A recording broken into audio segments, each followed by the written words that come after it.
With National Book Lovers Day coming up, maybe you've been spending time on the hammock this summer enjoying your favorite book in the summer sun. We also enjoy different topics to read about, but have you ever wondered about the story of the book itself as you hold it in your hand? Well, here to share more about what makes a book is celebrity historian Raffi Andonian. Hey, Raffi. Hey there, you're talking about magnet fishing. I feel like I go fishing for books all the time. Or like those bears earlier, like looking through, rummaging through the piles for books. Yeah. One of the funnest things to do is to go to, you know, like a discard pile at an old library and they're just giving books away, or to give them for $1 or less, and to dig through. You can find some real treasures in there if you're a bear about it and searching through. Yeah, I love that. How cool. Yeah.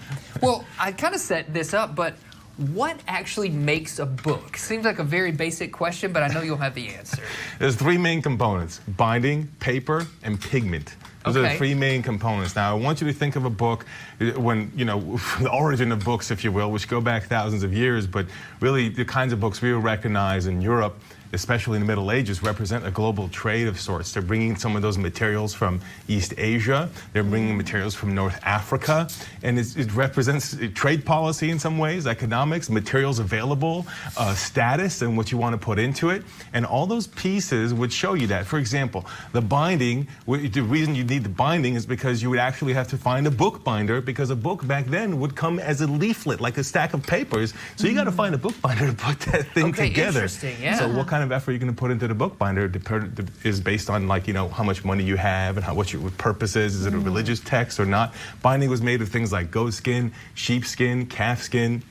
You name it, all kinds of different things, even wood blocks you would see. You're seeing mother of pearl there as a binding there. Beautiful. That's actually really cool. All kinds of different materials. Now, some of the softer materials, like what you're seeing there, allow you to kind of engrave on them a little bit more. Now, what you're seeing on there on the screen is a more kind of commoner type binding, because it had kind of this slapstick stuff put together. That'd be more common in the Americas. Okay. So it just depends on what's available, the resources, and what's going on. Now, what you're seeing on screen there is materials for paper. You saw flax. You're seeing now elements for silk. So paper, that other component we're talking about. Yeah. Silk would be used, flax would be used. You know what flax would be used for? What we call rag paper. So you literally take the fibers out of it and beat the fabric until it becomes a rag paper. And those rag paper newspapers, even from hundreds of years ago, actually are like in better shape from hundreds of years ago than last week's newspaper, because they're so powerful in how they're used. Now, here's something else that's really cool about paper that you won't believe.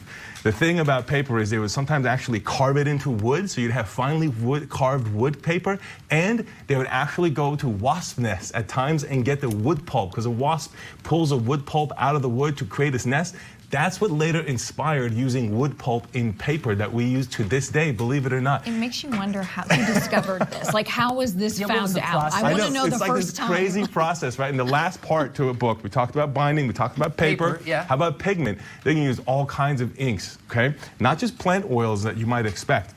We're talking about arsenic, graphite, mercury even, so sometimes toxic. Yeah, it's not always on lead, of course. But also, they would use the cochineal beetle. You might have seen this sometimes. You go to some historic areas. It's the shell of a beetle. Very hard to find. It was from the Americas, considered a luxury product. That's why you see a lot of royalty later back in Europe, wearing purple, pink, or red, incorporating that red, because it kind of means such a hard to find and expensive product. And how about gold being used as a pigment or a leaflet?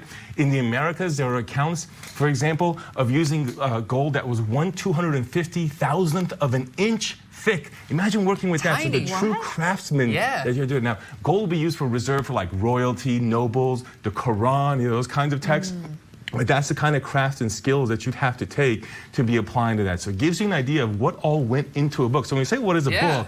That gives you an idea of what is actually in a book. That's it. Man, so fascinating. Raffi, thanks as always for joining us. Of course. And that's the book, of course, real quick. You do appreciate it, and that's using a printing press. A lot of books back then were handwritten. Right. The printing press in the 15th century changes everything, allows for newspapers, and that's what actually enables for mass learning and mass literacy for the past 500 years. That was harder to do before, because the metal type, to be able to mass produce to the printing press, first one of which was in Mexico City in the Americas. Of course, Europe had it before that, and then eventually spreads to the U.S., into St. Louis, and beyond to the west, into New Mexico, Santa Fe, into California. That's awesome. Thanks for giving us some history. We always appreciate it. Go find yourself a book and appreciate it even more. Right, everybody? Stick around. We got more Good Day NWA coming up right after this. You think I can finish this in the break? I don't know. Yeah, sure. Give it a try. It's pretty thick. I was gonna